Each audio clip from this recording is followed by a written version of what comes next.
No volume, Smita ji.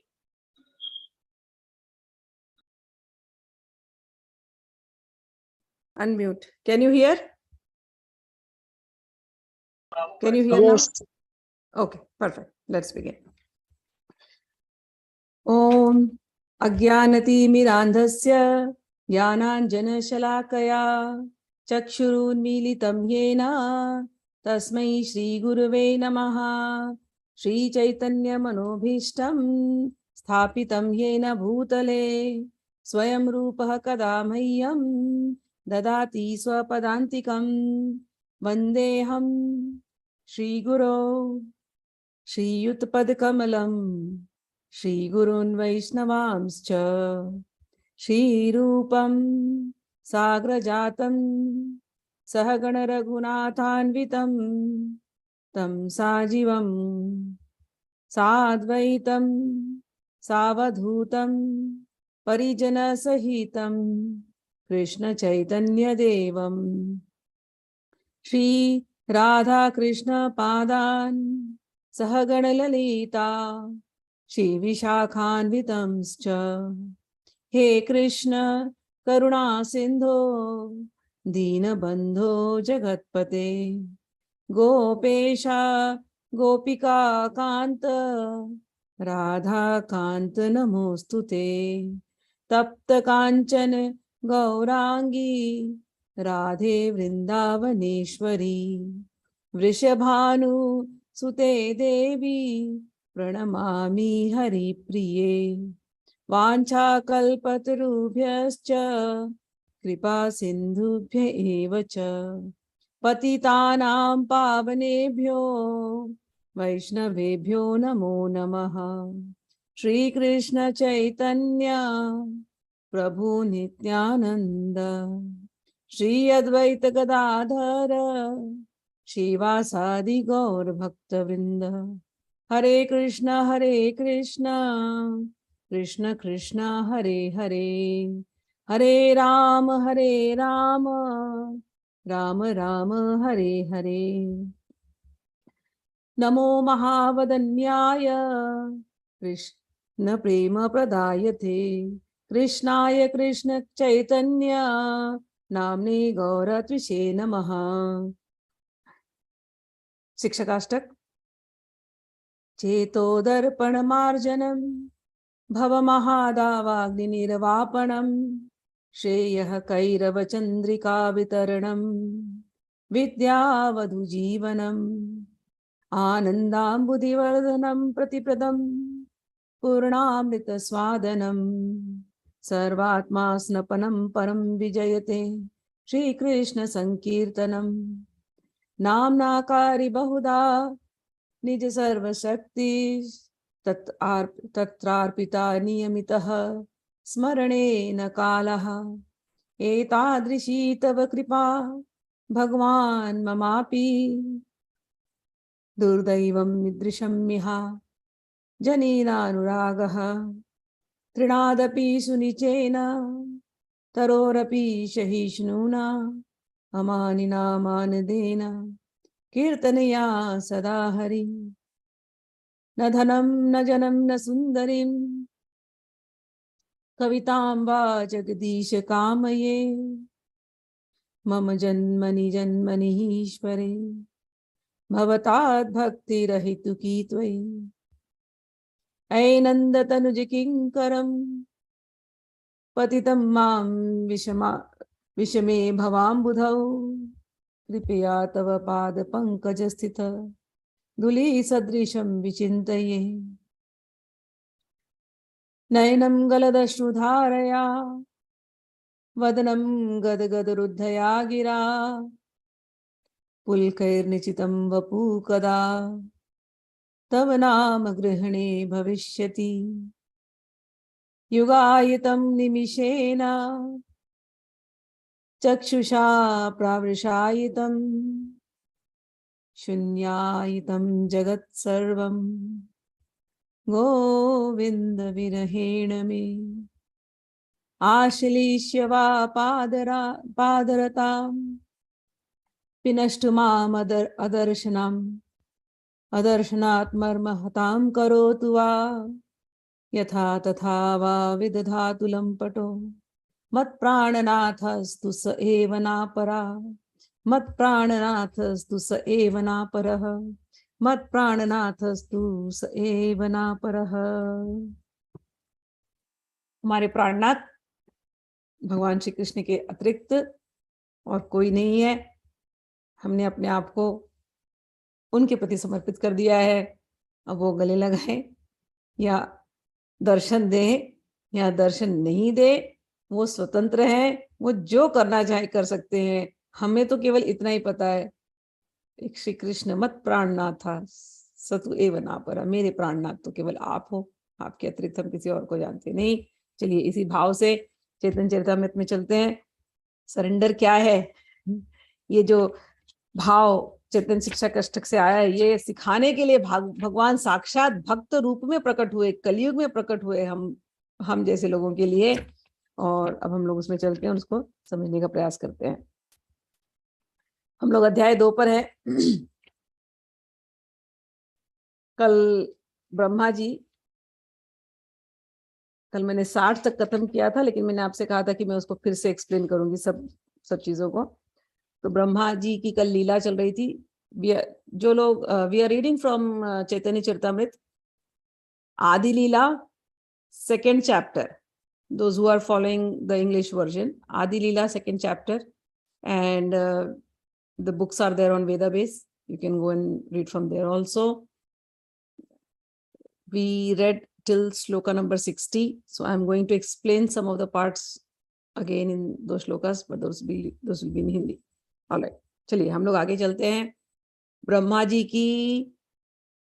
जी ने लीला करी थी कल, और लीला में गायों को और गोपों को छुपा दिया था, और भगवान ने देखा, ब्रह्मा को विमोहित किया भगवान ने। देखो ये सब जो लीलाएं होती हैं, इसमें एक कारण होता है। भगवान सबके मन में है।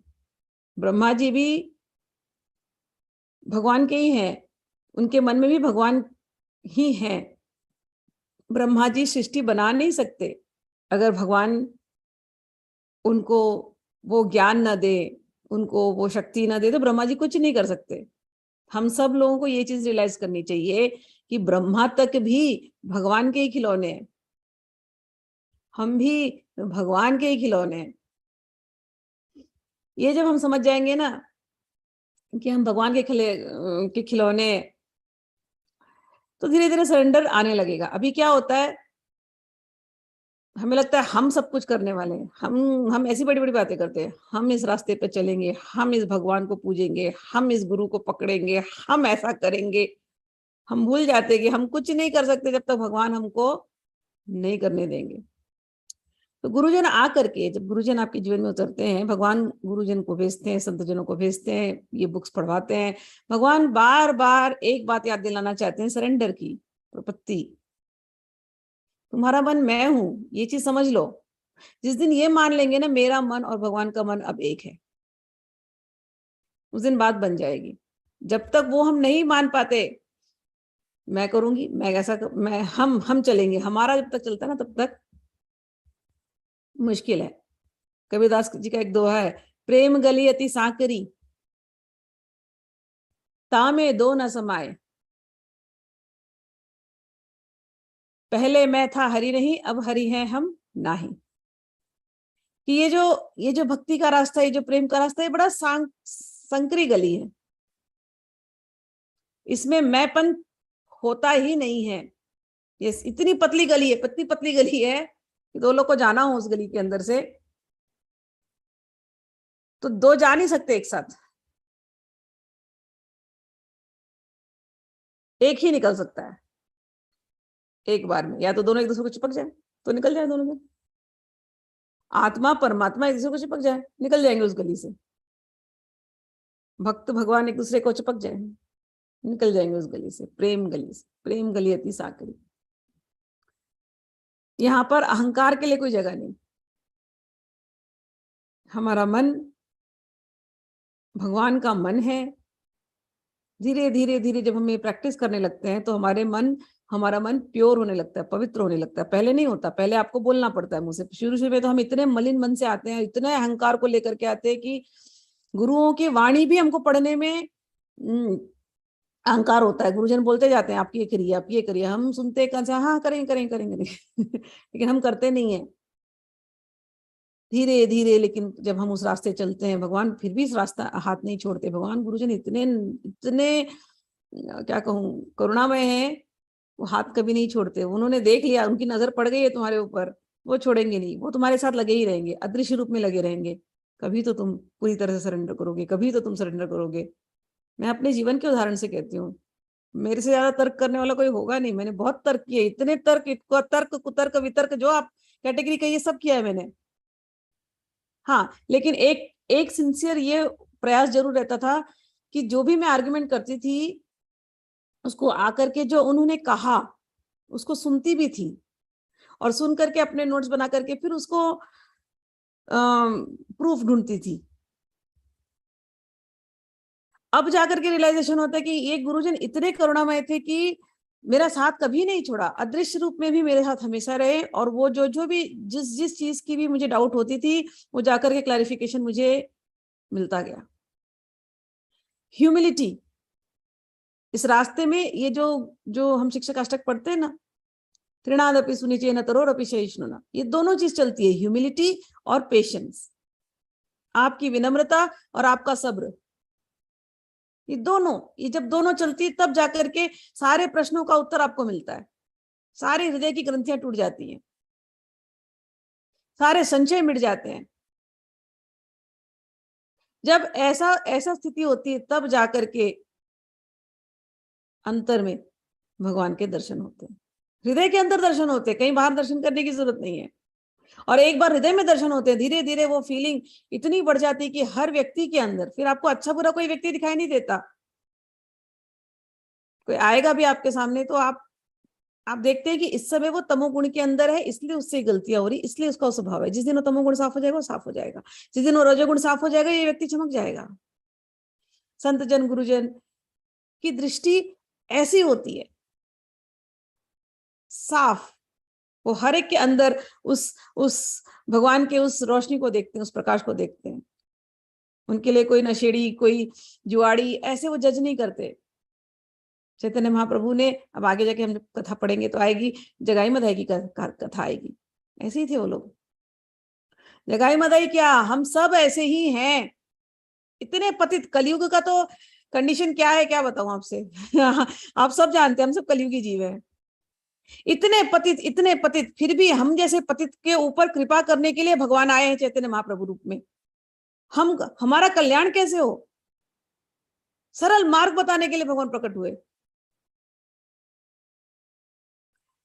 कुछ साल पहले मैं एक जगह कहीं ट्रिप पर गई थी, तो वो जो रिजॉर्ट था वहां बैठी थी, तो कुछ यंगस्टर्स थे वहां पर। तो मेरी आदत है, मैं सबसे बात करती हूँ, दोस्ती करती हूँ, मुझे अच्छा लगता है। तो यंगस्टर्स की थिंकिंग, मतलब मुझसे 15 साल छोटे होंगे। तो मैं बात कर रही थी, एंड देन फिर उसमें से सब अपने अपने बॉयफ्रेंड्स को लेके आए थे। बात करते करते पता चला सबके दूसरे तीसरे बॉयफ्रेंड हैं। कोई बात नहीं है, जनरेशन चेंज हो गया है, टाइम चेंज हो गया है। कोई भी उसमें से शादीशुदा नहीं थे, टाइम चेंज हो गया है, चलो ये भी मान लिया, कलयुग है।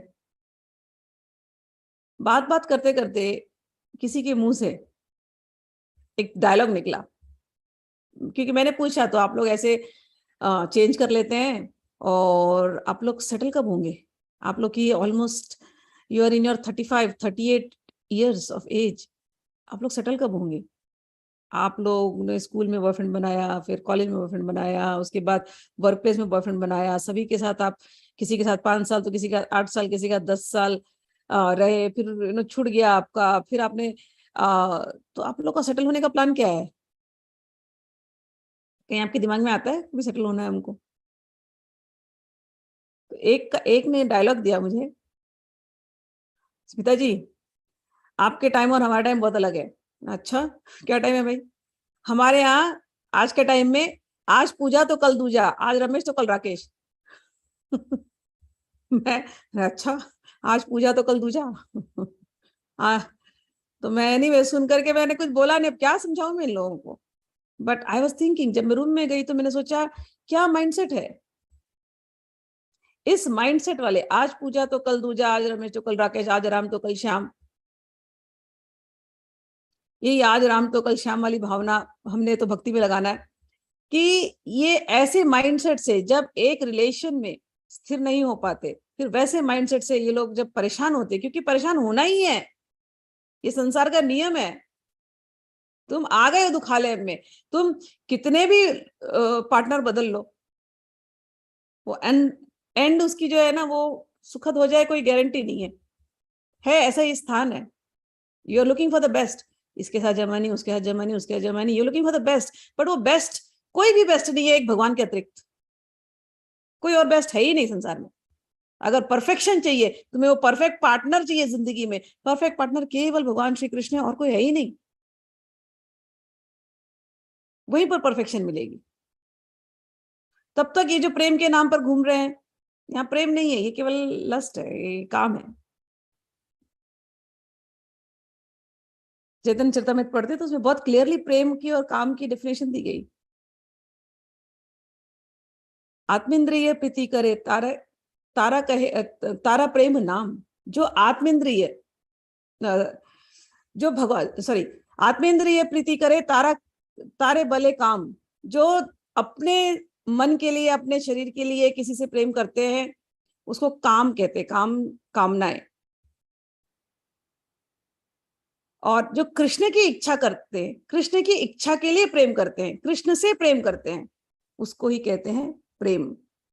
संसार में जब आपका मन लगा है, संसार से आप प्रेम की इच्छा करते हैं, तो वो होती है काम, और वो लोहे के समान है, वो आपको परेशान करने वाली है। लेकिन भगवान कृष्ण से जब आपको प्रेम हो जाता है, तब उसको ही असली प्रेम कहा जाता है। उसमें फिर दुख का कोई रीजन नहीं है। एक बार आपको भगवान से प्रेम हो गया तो आपके दुख सारे समाप्त। ये मैं इस पॉइंट पे इसलिए आई थी कि ये माइंडसेट है आज की कलयुगी जीवों की, आज पूजा कल दूजा, आज राम कल श्याम। अब ये लोग जब परेशान होते हैं मिडिल एज में आते आते, फिर ये भक्ति में घुसते हैं, फिर कोई इनको एक गुरु मिल जाएंगे, कोई इनको संस्था मिल जाएगी। आजकल जो पॉपुलर, फिर पहला सर्च होता है तो पहले पॉपुलर संस्था में जाते हैं, फिर वहां के गुरु लोग भी अभी कोई अच्छे मिले तो ग्रेट, नहीं वहां पर भी चीटिंग बहुत चालू है। आपके पैसा लेने से मतलब है, किसी को आपको सुधारने से कोई मतलब नहीं है। थोड़ा बहुत आपको इधर उधर की टीचिंग देंगे, आपको लगता है आप इतने गर्त में गिरे होते हो, इतने गंदगी में गिरे होते हो कि थोड़ा कुछ अच्छा मिलता है तो लगता है वाह वाह ज्ञान मिल गया बहुत, आपको लगता है आप पवित्र हो रहे हो। ये पवित्र होने की प्रक्रिया बहुत लंबी है। फिर वहां जाते हैं, थोड़े दिन जाते हैं इन संस्थाओं में, फिर एक संस्था से दूसरी संस्था से तीसरी संस्था, फिर एक गुरु से दूसरे गुरु, कहीं सेटिस्फेक्शन नहीं मिलता, क्योंकि जिस लेवल की पवित्रता चाहिए वो माइंडसेट डेवलप नहीं किया। आज पूजा कल दूजा वाली माइंडसेट फिर वो संस्थाओं में चलती है, गुरुओं में चलती है इनकी।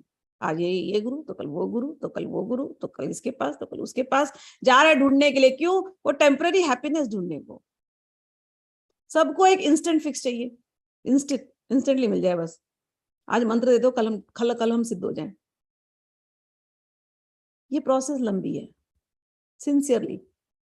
तो जो आप संसार में आप सिंसियरिटी नहीं निभा पा रहे हो, लॉयल्टी नहीं निभा पा रहे हो, ऑनेस्टी नहीं निभा पा रहे हो, वो संसार वाली ऑनेस्टी लॉयल्टी वो अगर ट्रेड्स आपके अंदर नहीं है तो भक्ति में बहुत मुश्किल होगा। फिर भी गुरुजन इतनी कृपा करते हैं कि कहते तुम कैसे भी हो, कोई बात नहीं, वो संसार की डीलिंग्स थी। गुरुजनों की कृपा है। I am telling you, we don't deserve. Sometimes ऐसे ऐसे मन में आता है कि हमारे अंदर तो कुछ है ही नहीं। ये गुरुजन की कृपा है, ये संत जन की कृपा है कि वो देखते हैं इतने मलिन जीव हैं, इतनी मलिन कॉन्शियसनेस है, फिर भी वो कहते हैं भूल जाओ तुम्हारा पास था। भगवान कहते गीता में, अरे भूल जाओ, तुमने बहुत पाप भी किए होंगे, फिर भी यदि तुम मेरा नाम लेते हो तो तुम साधु हो। भगवान इस लेवल तक जाकर के अपने जीवों पर कल्याण करते, क्यों न करे, हम भगवान का अंश है, उनका उनकी ये ड्यूटी है। भगवान कभी अपने ड्यूटी से मुकरते नहीं, लेकिन हम भगवान से मुकर जाते हैं। तकलीफ वहां। साधुजन, संतजन, गुरुजन, इनकी करुणा अपार है। ये एक बार कोई इनसे जुड़ता है, वो उनका पीछा, वो अपने आश्रित को कभी छोड़ते नहीं है, कितना भी मलिन हो। वो पूरा प्रयास करते हैं कि इसकी ये थिंकिंग बदल जाए, इसकी लॉयल्टी, इसके अंदर वो लॉयल्टी का गुण नहीं है, ये लॉयल्टी का गुण इसका भगवान के साथ जुड़ जाए। संसार में ये नहीं कर पा रहे हैं, क्योंकि संसार में उनको वैसा रिस्पॉन्स नहीं मिल रहा है। लॉयल्टी आप ढूंढने जा रहे हो एक पार्टनर से, वो पार्टनर भी लॉयल नहीं है, तो तकलीफ है। लेकिन भगवान के रास्ते में ऐसा नहीं है। आप भगवान की तरफ लॉयल हैं, तो भगवान तो आपसे ज्यादा लॉयल हैं। वो हमेशा ही लॉयल थे, वो कभी आपको छोड़ेंगे नहीं, ना उन्होंने कभी छोड़ा आपको, ना वो कभी आपको छोड़ेंगे। आप मर भी गए तो भी वही साथ रहेंगे। संसार के पार्टनर्स का ऐसा नहीं होता। एक्सपीरियंस बहुत लोग करते हैं ना। गुरुजन संतजन बीच में वो ब्रिज होते हैं, वो करुणा करते हैं। अरे आओ, क्यों तुम दुखी हो रहे हो बार बार, हमारा हाथ पकड़ो, हम तुम्हारा हाथ भगवान से पकड़वा देंगे। भक्ति करो, आध्यात्म के मार्ग पे चलो, अपना प्यूरिफिकेशन करो। इस लाइन में अगर तुम ये भी कहोगे ना, आज राम कल श्याम, तो वो राम और श्याम भी एक ही है भक्ति के मार्ग में। इस लाइन में, इस भक्ति के मार्ग में ये भी कहोगे ना, आज पूजा कल दूजा, तो वो पूजा और दूजा भी एक ही है, भगवान श्री कृष्ण। यहाँ पर पूजा भी भगवान की होती है, और वो दूजा जो है वो भक्त है। ये भक्ति का मार्ग, ये आपको अंदर तक प्योर कर देगा।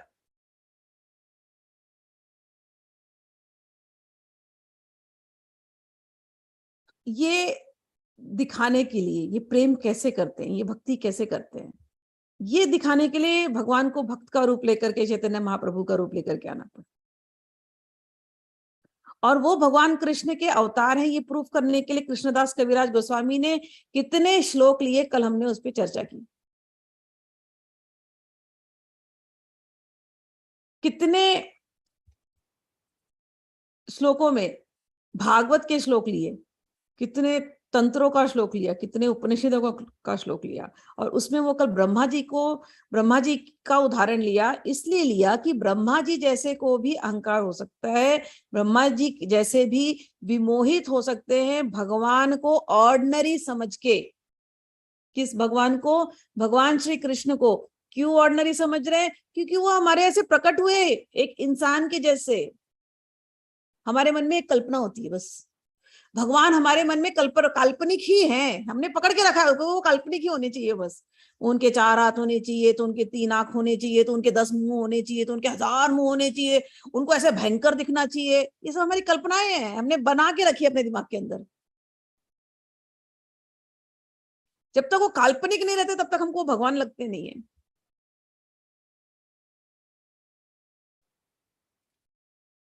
वो जो कल्पना में तुम्हारे हैं, वो एक इंसान बन करके तुम्हारे सामने आकर के लीला करके अलग अलग लीलाएं करें, तुमको विश्वास नहीं होगा। ब्रह्मा जी को भी इसीलिए भगवान ने ये ब्रह्म विमोहन लीला की, बताने के लिए कि जीवों को तो ये होने वाला आगे चल करके। वो मेरे मेरे मेरे फॉर्म पे विश्वास करना बड़ा कठिन है। मैं गाय चराता हूँ, मैं मक्खन चुराता हूँ, मैं गोपियों के साथ लीलाएं करता हूँ, मैं चीरहरण की लीलाएं करता हूँ, मैं अर्जुन का रथ हाँकता हूँ, और साथ में मैं वही भगवान हूँ। जिनको वेद बोल लिख रहे हैं, वेद जिनके बारे में इतना बखान कर रहे हैं, उपनिषद जिनके बारे में इतना बखान कर रहे हैं, वेद और उपनिषद जो स्तुतियां करते हैं, उसके हिसाब से तो भगवान प्रकट ही नहीं हो सकते, इतने दूर लगते हैं भगवान। और यहाँ तो भगवान ऐसे अपने लगते हैं। वो जो कंडीशनिंग ऑफ माइंड है कि जो भगवान बहुत दूर है, वो हमारे अपने हो सकते हैं। ये कंडीशनिंग तोड़ने का काम ये चैतन्य महाप्रभु ने किया। धीरे धीरे जब आपकी इनके साथ संबंध बनेगा ना, आप रियलाइज करेंगे इस चीज को। कंडीशनिंग, भगवान हमारे जैसे हैं। कल प्रहलाद जी का हमने उदाहरण लिया था। वो कह रहे हैं कि हे भगवान, आप आए हैं मेरे सामने, आप तो पशु बन करके भी आते हैं, आप तो जलचर बन करके भी आते हैं, आप ऋषि बन करके भी आते हैं, आप देवता बन करके भी आते हैं, अपने भक्तों की इच्छा पूरी करने के लिए, उनको उनकी रक्षा करने के लिए। सेम चीज कुंती जी कहती हैं, भगवान बार बार मैंने डिस्कस किया है कि अवतार क्यों लेते हैं, बहुत सारे कारण, लेकिन सबसे बड़ा कारण ये होता है अपने भक्त के साथ उनको प्रेम बांटना है, अपने अंश के साथ उनको प्रेम करना है। प्रेम करने के लिए तो उन्होंने ये पूरी सृष्टि को बनाया, प्रेम ही तो मूल है, प्रेम ही तो सार है, प्रेम ही विस्तार है। ये जो संसार तुम देखते हो ये भगवान का प्रेम है और कुछ नहीं है। हर जगह भगवान का प्रेम है, भगवान का आनंद है, जहां नजर घुमाओ वहां भगवान का प्रेम और आनंद। बस हम भूल जा रहे हैं, भूल जा रहे हैं। तो भगवान को अवतार लेना पड़ता है, ऐसी ऐसी मधुर मधुर लीलाएं करनी पड़ती है। भगवान ऐसी ऐसी मधुर मधुर लीलाएं करते हैं कि कोई सुनता रहे उन मधुर लीलाओं को तो भगवान से प्रेम हो जाए। ये जो ब्रह्मा वाली जो लीला हुई थी ना, तो भगवान जी जब प्रकट हुए कृष्ण बाल गोपाल रूप में, तो वो किसी भी गोपी के यहाँ चले जाते थे। अब गांव था तो गांव में गोपियों का घर होगा, सोच लो, इमेजिन कर लो, गांव है, गांव में अलग अलग गोपियों का घर है। गांव में शहरों जैसा फॉर्मेलिटी करने की जरूरत नहीं कि मैं आपके घर आऊं कि नहीं आऊं, वीकेंड में फ्री हो कि नहीं हो। हमारे अभी तो ये जमाना हो गया है ना, पहले के जमाने में ऐसे नहीं होता था, कोई भी कभी कहीं भी चला जाता था। अब नहीं, you have to first call, weekend में फ्री हो, हाँ हाँ हम 1 घंटे फ्री है, ठीक है, तो 1 घंटे में आप मिल सकते हो। गाँव में अभी भी ऐसा नहीं है। गाँव में आप जाएंगे, गाँव is a very open environment, अभी भी लोग कम्युनिटी लिविंग जैसा रहते हैं, किसी के भी घर में आप जा सकते हो, सब अपना ही समझते हैं। अंदर में थोड़ी बहुत मतभेद हो सकते हैं, लेकिन फिर भी ओवरऑल एक एक अपनेपन की फीलिंग होती है गांव में। बड़े सरल दिल वाले होते हैं गांव वाले कंपेयर टू शहरी। तो आप लोग इमेजिन कर लो, वृंदावन का गांव, 5,000 साल पहले का गांव, अलग अलग जगह पे गोपियों का घर है, और ये बाल गोपाल नन्हे से इनका एक महल में रहते हैं नंदगांव के। जो लोग कृष्ण, जो लोग वृंदावन गए हो, नंदगांव देखे, तो वो तो उस नंदगांव को इमेजिन कर सकते हैं। उस नंदगांव से राजा के ये बच्चे और ये निकल रहे हैं वहां से, जाकर के गोपियों के घर में जाते हैं, मुझे माखन दे दो। और इतना ही नहीं, कोई गाय का दूध जो रहे तो जाके सीधा वो गाय के थन से डायरेक्टली दूध पीते हैं। ये सब लीलाएं कर रहे हैं। तो जब ऐसी ऐसी लीलाएं करते हैं, वो इतने प्यारे लगते हैं, इतने प्यारे लगते हैं। एक गोपी के घर में जाकर के मांगते हैं मक्खन, तो दूसरी गोपी को मन होता है। गोपियां, गोपी यानी काउहर्ड मेडन्स, मतलब ग्वालन, अंडरस्टैंड दिस, गोपी यानी ग्वालन। तो ऐसी गोपियां ये नहीं कि सारी एक ही एज की, 16 साल की, 15 साल की, नहीं, माए भी हैं, वो भी गोपियां हैं। गांव की मौसियां हैं, चाचियां हैं, जितने सब हम चाची चाची बोल के निकल जाते हैं ना गांव में, चाची है क्या तुम्हारे पास, इसके घर में चले जाते, उसके घर में चले जाते, बुआ है क्या तुम्हारे पास, तो चाचियां बुआ, पूरा गांव ही ऐसा होता है। Everybody is our relative. तो ये सबके घर में जाकर के, चाची तुम्हारे पास मक्खन है क्या, तुम्हारे पास दूध है क्या, तुम कुछ खिलाओगी क्या। तो हर गोपी को वहां ऐसा लगता है कि आज कन्हैया मेरे घर आ जाए बस। अच्छा, कन्हैया किसी के घर में जाएंगे तो हर एक से इतनी मीठी मीठी बात करते हैं, तो सबके मन में ये आता था, हाय यशोदा कितनी भाग्यवान है, उसके घर में इतना प्यारा लल्ला है। ऐसा मन करता है ये हमारा लल्ला होता तो ऐसा मन होता है।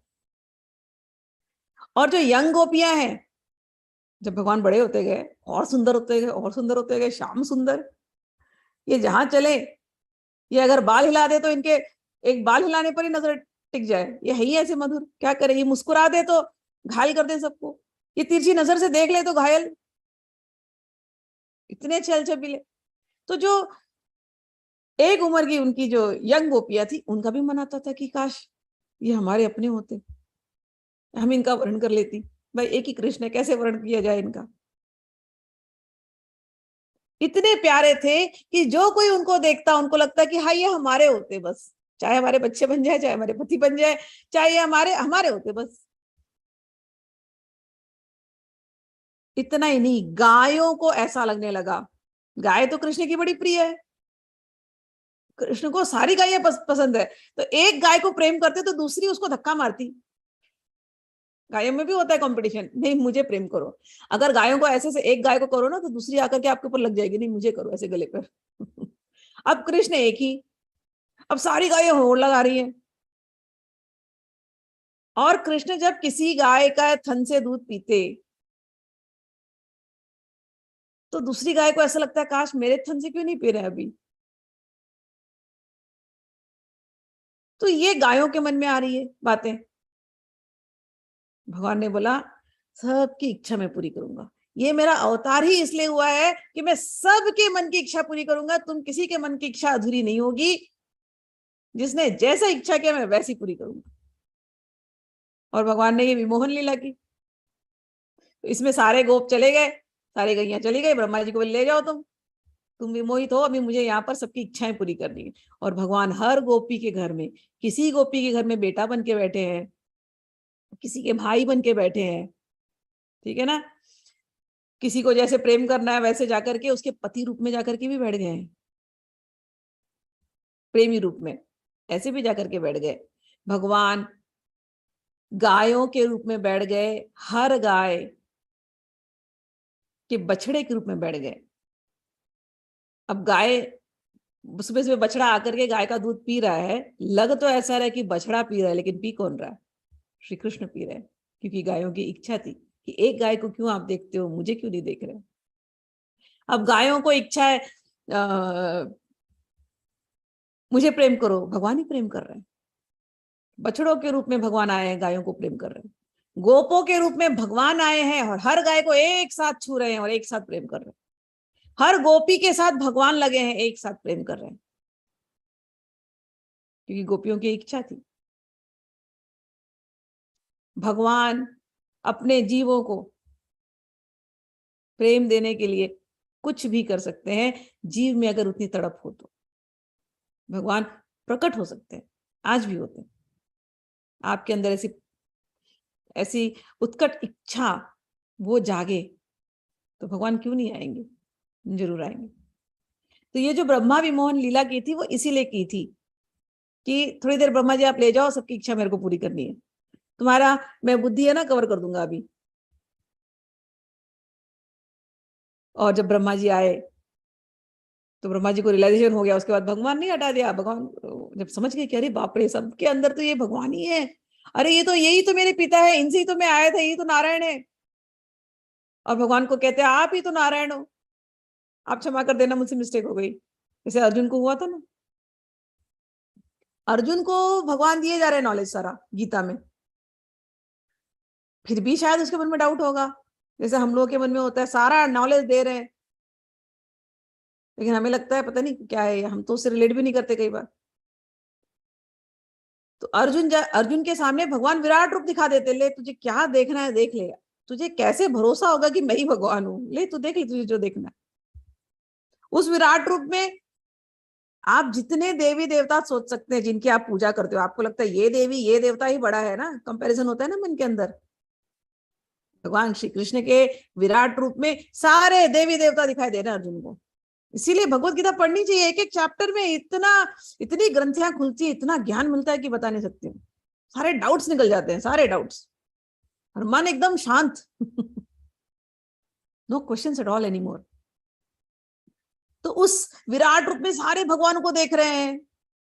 फिर कहीं से भगवान के मुंह से अग्नि निकल रही है, उसमें कुछ लोगों को भगवान है जो कौरव के पार्टी में है, वो सब भगवान के मुंह में जा रहे हैं, भगवान उनको अपने दांतों से ग्राइंड कर रहे हैं, ऐसा उग्र रूप भी देख रहे हैं भगवान का। फिर देवता लोग ऊपर से तारीफ कर रहे हैं, भगवान की प्रशंसा कर रहे हैं, स्तुतियां कर रहे हैं, वो भी देख रहे हैं, सब देख रहे हैं अर्जुन। वो सब देखने के बाद अर्जुन एकदम परप्लेक्स हो गए, बोले भगवान ऐसा उग्र रूप नहीं देखना है मुझे। आप कृपा करके अपने चतुर्भुज रूप को दिखाओ। भगवान बोले चल ठीक है, चतुर्भुज रूप देखना है, विष्णु रूप देखना, नारायण रूप दिखा देता हूँ, चलो। भगवान ने चतुर्भुज रूप दिखाया अर्जुन को। फिर अर्जुन कहता है भगवान जैसा भी है आप अपने दो हाथ वाले रूप में आ जाओ। और भगवान बोलते हैं कि देखो अर्जुन, ये विराट रूप, ये चतुर्भुज रूप, ये भी आसान है, लेकिन ये जो दो हाथ वाला रूप जो तुम देख रहे हो ना, जहां मैं तुम्हारा रथ हाँक रहा हूं ना, ये जीवों को मिलना कठिन है। क्यों कठिन है? विश्वास नहीं होगा इसलिए। वो चतुर्भुज वाले में विश्वास होता है, इसमें विश्वास नहीं होता। भगवान कहते हैं ये कठिन है, लेकिन यही सब कुछ है। तो ब्रह्मा जी ने कल की जो स्तुतियां की है, ब्रह्मा जी ने सेम भाव बोला अर्जुन कहता है बाद में कि भगवान मुझे क्षमा कर दो, मैंने आपको अपना दोस्त समझा, मैं आपके साथ एक ही खाट पर बैठा हूं, मैंने आपको शायद दोस्ती में गालियां भी दी होंगी, आपके साथ मजाक मजाक में मैंने आपको क्या नहीं कहा होगा, मैं आपके साथ खाया हूँ, सोया हूँ, उठा हूँ, बैठा हूँ, मैंने आपको अपना दोस्त समझा है, लेकिन क्षमा कर दो प्रभु, मुझे नहीं पता था आप ये हैं, आप ही वो पुरुषोत्तम भगवान है जिनको वेद कह रहे हैं, आप ही वो चतुर्भुज नारायण है, चतुर्भुज विष्णु है। मुझे आज समझ में आया है कि ये सब आपसे आए हुए हैं। हम तो इन्हीं को सबको समझ रहे थे, हम तो सबको विष्णु अवतार समझ रहे थे, लेकिन अब समझ में आ रहा है कि ये तो आपके अवतार हैं। कौन आप?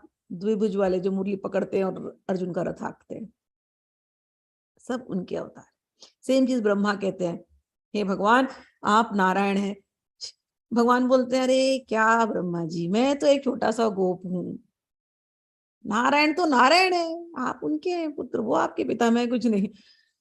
ब्रह्मा जी बोलते बहुत हो गया भगवान, खूब विमोहित किया आपने, खूब खेल खेला, आनंद ले लो, कोई बात नहीं, लेकिन अब मैं जान गया हूं, आप कृपा करके मुझे बताने दीजिए, आप ही नारायण हैं, आप ही वो विष्णु हैं।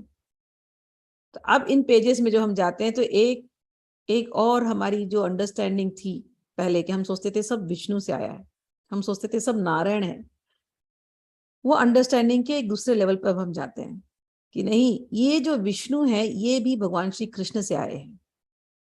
पहले तो आर्ग्यूमेंट आती है, नेचुरली एक आर्ग्यूमेंट आएगी आपके अंदर।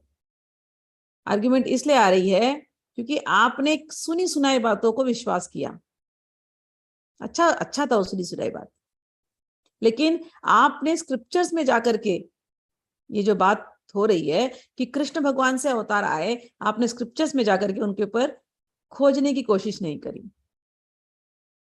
सबसे बड़े प्रमाण वेद होते हैं, फाइनल। जहां से भी आपने विष्णु का नाम सुना, किसी व्यक्ति से सुना होगा, बचपन से सुना होगा, तो आपने क्वेश्चन नहीं किया कि ये इनके बारे में कहाँ ज्यादा मिलेगा मुझे नॉलेज। कि क्वेश्चन करेंगे तो आप किसी न किसी गुरु के पास जाएंगे, किसी न किसी गुरु के पास जाएंगे, वो आपको कोई ना कोई बुक बताएंगे, पुराण बताएंगे, अंत में आपको भागवतम तक ले जाएंगे। भागवतम जो है बाकी के 17 पुराणों का सार है। भगवान वेद व्यास ने लिखे 18 पुराण, फर्स्ट 17 लिखा, शिव पुराण, देवी भागवत पुराण, सब जगह वेद व्यास का नाम आएगा। वो सब लिखने के बाद 18th पुराण लिखा भागवतम, उसमें सबका सार डाल दिया। अब उन सार में से उन्होंने भगवान श्री कृष्ण के बारे में कुछ बात करी,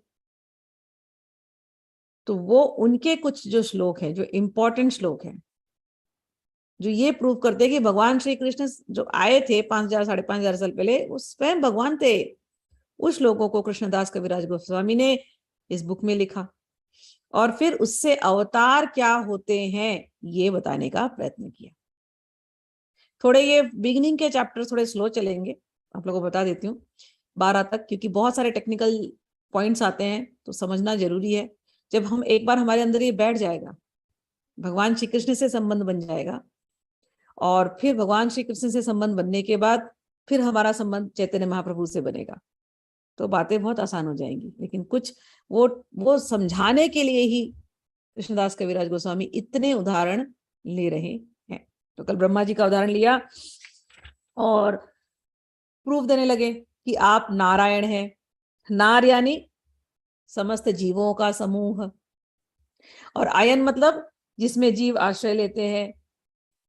तो आप सारे जीव आप ही के अंदर आश्रय लेते हैं, तो आप नारायण हैं, और आप ही सबके पिता हैं, आप ही सबके माता हैं, आप ही सबके स्वामी हैं, आप ही पुरुष अवतार हैं। आगे कहते हैं आपने ही सारे ब्रह्मांडों को बनाया है, सारे जगत तुम्हारा दर्शन सर्व जगतेर स्थिति, तुम्ही ना देखी लोकारो ना ही स्थिति गति। हे कृष्ण, आप ही से नारायण आए, आप ही ने, नारायण और विष्णु एक ही समझ के चलना, ठीक है ना, चतुर्भुज रूप। तो नारायण और विष्णु ये आप ही से आए हैं, और आप ही की वजह से ये ब्रह्मांड प्रकट होते हैं, ब्रह्मांड अपनी जगह पे स्थित होते हैं, और जब ये प्रलय होता है तो ये आप ही के अंदर समा जाते हैं।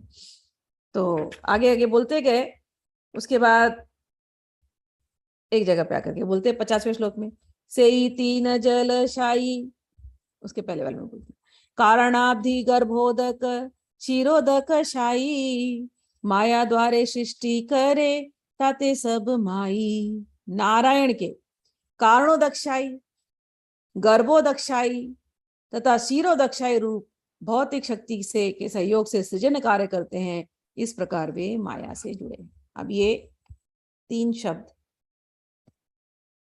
Vocabulary building again. कारणाब्धि, कारणोदक्षाई विष्णु, फिर गर्भोदक्षाई विष्णु, फिर क्षीरोदक्षाई विष्णु। कहते हैं पहले तो भगवान श्री कृष्ण आप हो, फिर आपकी इच्छा होती है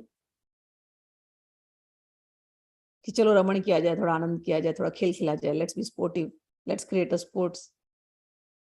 स एकाकी न रमते, हम एक हैं, चलो बहुत बनते हैं। तो पहला जो इनकारनेशन जो भगवान से निकलता है, भगवान अपने आप को मल्टीप्लाई करते हैं, तो पहला जो इनकारनेशन जो क्रिएशन के लिए रिस्पॉन्सिबल है, जो अपना उनका एक अंश है जो मैनिफेस्ट होता है, उसको कहते हैं कारणोदक्षाई विष्णु। फर्स्ट कारण है, वो जो पहले कृष्ण भगवान वैसे के वैसे रहते, ठीक है, उनका एक अंश मैनिफेस्ट होता है फर्स्ट। भगवान को पूरा मैनिफेस्ट करने की जरूरत नहीं, एक अंश कारण, वो रीजन है, वही कॉज है, वही सब कुछ क्रिएट करने वाले, वो विष्णु का काम है। कारणोदक्षाई विष्णु। फिर अब कारणोदक्षाई विष्णु काम कैसे करेंगे? उस कारणोदक्षाई विष्णु के अंदर से बहुत सारे ब्रह्मांड प्रकट होते हैं। ये सारी कथाएं भागवत में आती है, अभी सिंपल में केवल अंडरस्टैंड करना। फर्स्ट कृष्णा का एक अंश का विस्तार कारणोदक्षाई विष्णु, फिर वो कारणोदक्षाई विष्णु मल्टीप्लाई होते हैं, बहुत सारे ब्रह्मांड क्रिएट होते हैं, एक ब्रह्मांड नहीं, मल्टीपल ब्रह्मांड। और हर ब्रह्मांड को सस्टेन करने के लिए एक विष्णु की जरूरत है, बिकॉज बिना विष्णु के ब्रह्मांड सस्टेन नहीं होगा। तो अब ये कारणोदक्षाई और मल्टीप्लाई होकर के हर ब्रह्मांड में जाकर के बैठते हैं, तो उनको कहते हैं गर्भोदक्षाई विष्णु। फिर एक एक ब्रह्मांड के अंदर उतने सारे ब्रह्मा निकलते हैं, फर्स्ट बीइंग। फिर वो ब्रह्मा जी सब जीवों को बनाते हैं, हर जीव के अंदर लिविंग या नॉन लिविंग जो कुछ भी होगा, सब के अंदर वही विष्णु प्रकट होते हैं, वही विष्णु तत्व जाता है। जब सब जीवों के अंदर जब चले जाते हैं तो उन्हें कहते हैं क्षीरोदक्षाई विष्णु, क्षीरोदक्षाई विष्णु। ठीक है, तो अभी हमारा एक ब्रह्मांड है, तो पहले भगवान श्री कृष्ण उन्होंने सोचा खेल खेला जाए, ब्रह्मांड क्रिएट करना उनका खेल, उनका स्पोर्ट है, बोले चलो खेल खेला जाए। तो कई ब्रह्मांड, तो एक विष्णु आए, महाविष्णु, जिनको हम विष्णु समझते हैं, 4 हाथ वाले। फिर वो विष्णु जो क्रिएट हुए वो हो गए कारणोदक्षाई, फर्स्ट इनकारनेशन। फिर वो कारणोदक्षाई विष्णु ने हमारे ब्रह्मांड को क्रिएट किया, फिर वही विष्णु हमारे ब्रह्मांड में घुस गए।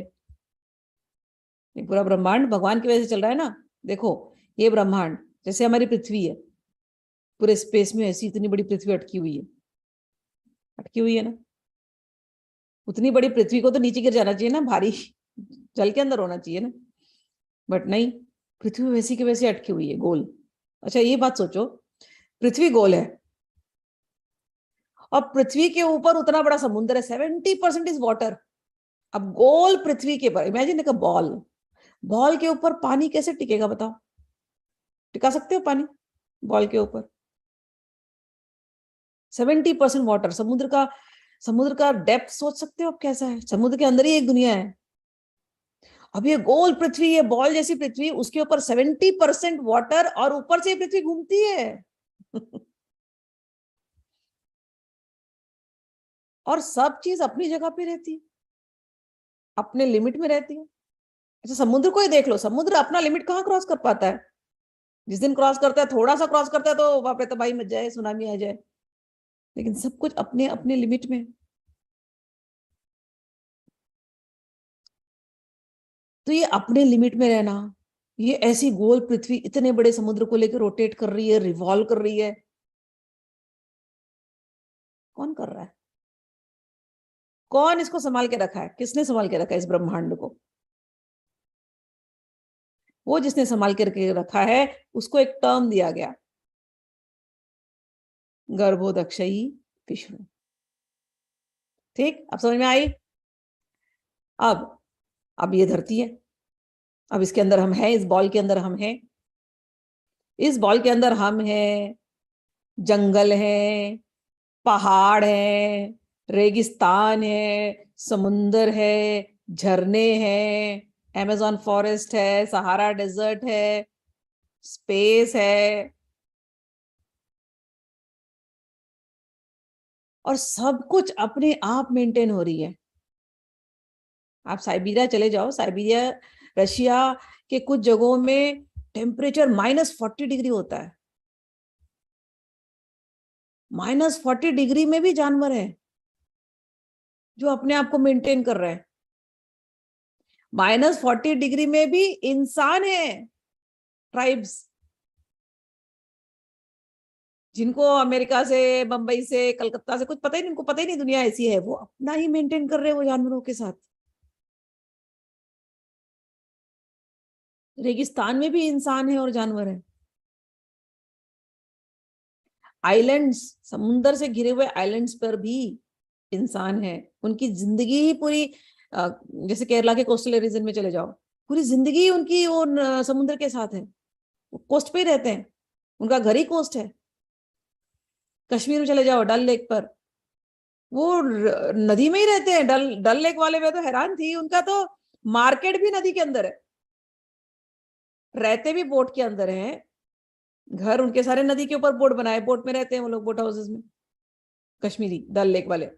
और जो भाजी वाजी बेचने आते हैं ना, वो भी बोट में आते हैं, कपड़े बेचने वाले बोट में आते हैं, उनका घर ही वो डल लेक है। हम सोच नहीं सकते। अच्छा, उनको खाने का इंतजाम करने के लिए, प्रकृति क्या है, प्रकृति की तो बात ही अलग है, डल लेक पर ऐसे प्लांट्स उगते हैं, और वो प्लांट्स पूरी की पूरी झुंड है ऐसे प्लांट्स की, ऐसे आपको लगेगा लैंड है, देख करके तो उसे लगेगा लैंड है ये, लेकिन वो जल के प्लांट्स है, वाटर प्लांट्स है। वो पूरे पूरे ऐसे ऐसे मूव होते हैं, मूव हो के एक बोट के पास जाते हैं ताकि वो लोग उसको तोड़ करके खा सकें। कमल वहां पर उगते, कमल ककड़ी की तो सब्जी बनती है, सब जो लोग खाते हो जानते हैं। प्रकृति कैसे ख्याल रखती है, ये तो छोड़िए, लद्दाख में चले जाइए, लद्दाख के पेंगोंग लेक, इतना सुंदर लेक, इतना अप्रतिम, अनटच्ड। अब तो लोग पिक्चर की वजह से जाने लगे, देखने लगे, अनटच्ड लेक। मैं सोची, हे भगवान, यहां पर क्यों लेक बनाया आपने, किसके लिए? ऐसा आप जाएंगे, आपको सच्ची में प्रतीत होगा यहाँ पर सच में भगवान ही आते हैं, ये भगवान के लिए ही बनाई गई ये स्थिति, ये जगह, ये तो अनटच्ड बाय पीपल, वहां पहुंचना भी बहुत कठिन है, ये सब तो खाली देवताओं के लिए बनाई गई है, ऐसा लगता है वहां जाकर के। लेकिन जब आप देखते हो कि उस प्रकृति में जब हम लोग ड्राइव करते हैं तो देखेंगे एक से एक बड़े बड़े जानवर हैं वहां पर, म्यूल्स हैं, और घोड़े अलग अलग आ रहे हैं, और चिड़िया अलग अलग हैं। आप दूर से देखोगे वो जानवर आते हैं वो पानी पीने के लिए, और वो पानी खा रहा होगा क्योंकि इतने मिनरल्स हैं। लद्दाख जैसा एरिया है जहां पर स्नो ही होती है या सूखा है, यही दो लैंडस्केप वहां का, वहां पर ये पानी है इन जानवरों के पोषण के लिए। कौन कर रहा है ये इतना इंटेलिजेंट काम? हम तो नहीं कर रहे हैं ना, हमें लगता है हम दुनिया चला रहे हैं, हम नहीं पालेंगे तो कैसे पलेगी दुनिया। लेकिन जब आप इन जगहों पे जाते हैं, रिमोट प्लेसेस पे, तब आप रियलाइज करते हैं नहीं, हम पालने वाले नहीं है, ये तो भगवान सबका पालन करते हैं। भगवान ने सबके खाने का इंतजाम करके रखा है, पीने का इंतजाम करके रखा है, हवा का इंतजाम करके रखा है। ये जो भगवान हर एक चीज में घुस गए, पहले सृष्टि बनाई और हर जीव के अंदर घुस गए, हर जीव को वो गाइडेंस दिया। उस पेंगोंग लेक के आसपास आबादी दूर दूर तक नहीं है, दूर दूर तक नहीं है, और तो अगर वहां पर कोई कुत्ता रहता है, कोई घोड़ा रहता है, तो उस घोड़े को कहां से दिमाग में आ रहा है कि मुझे वो लेक का पानी पीना है, उस लेक में इतने न्यूट्रिशन है कि पानी पी करके वो पूरा ठंड ठंडे निकाल सकते हैं। केवल पानी के अंदर इतना न्यूट्रिशन है, इतने मिनरल्स प्योर स्टेज में। ये काम विष्णु का है। ये जो एक एक के अंदर वो विष्णु घुस गए हैं, उस विष्णु को कहा गया शिरोदायिक विष्णु। हमारे अंदर भी वो विष्णु है। आज हमें लगता है उम्र बड़ी हो गई तो हमें लगता है बहुत बुद्धिमान हो गए, लेकिन जब हम छोटे थे, बोल नहीं सकते थे, केवल रोते थे, बच्चे थे तो, लेकिन हमारी भाषा माँ ने कैसे समझी, पिता ने कैसे समझा?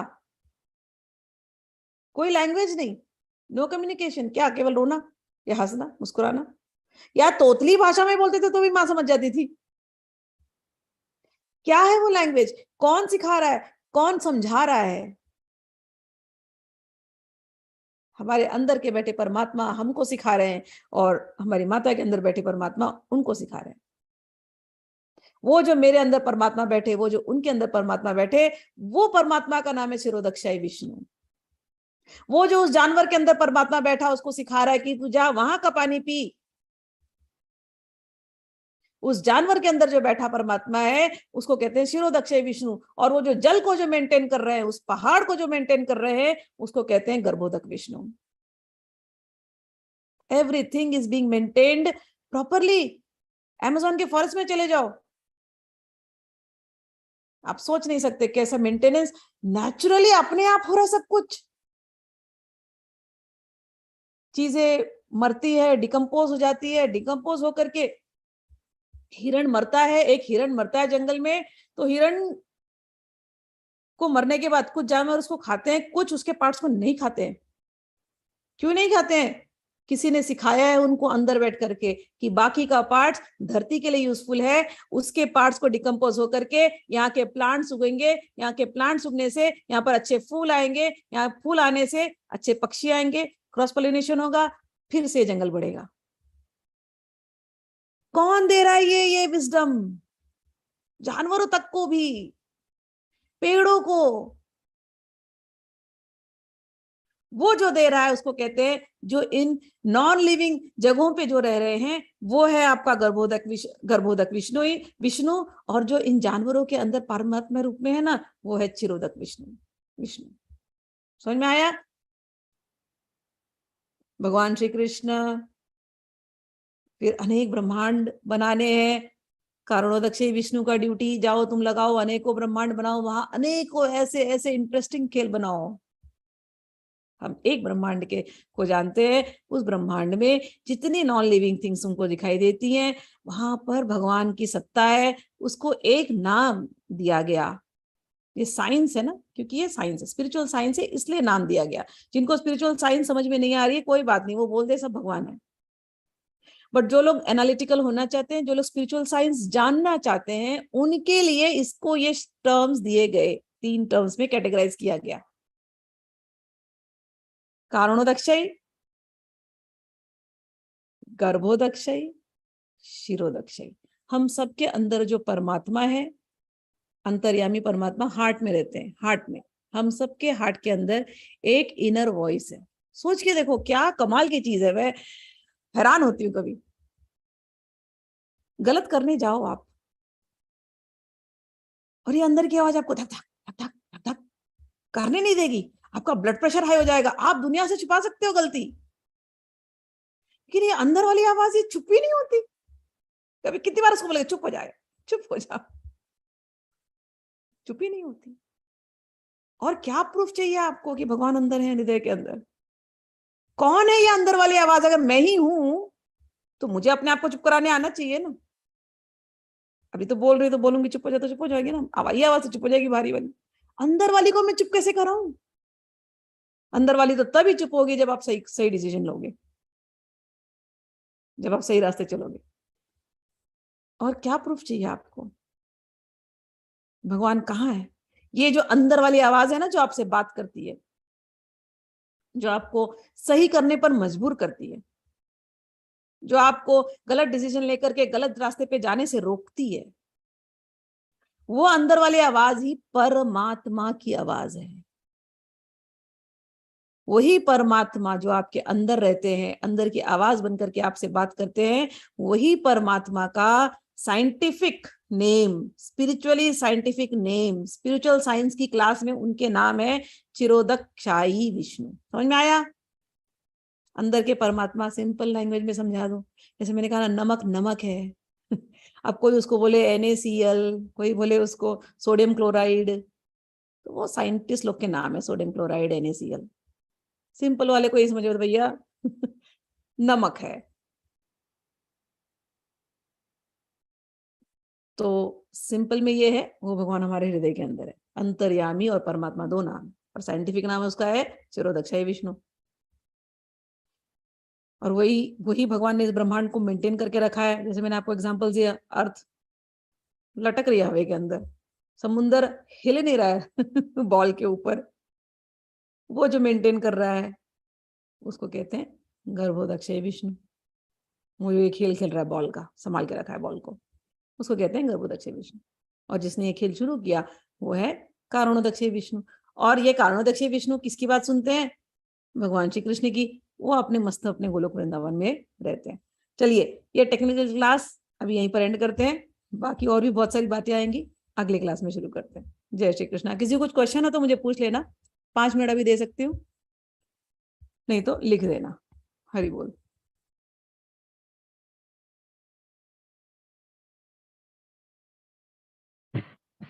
हरि बोल। राधे राधे। हरि बोल। राधे राधे। हरि बोल। राधे राधे। राधे राधे। हरि बोल।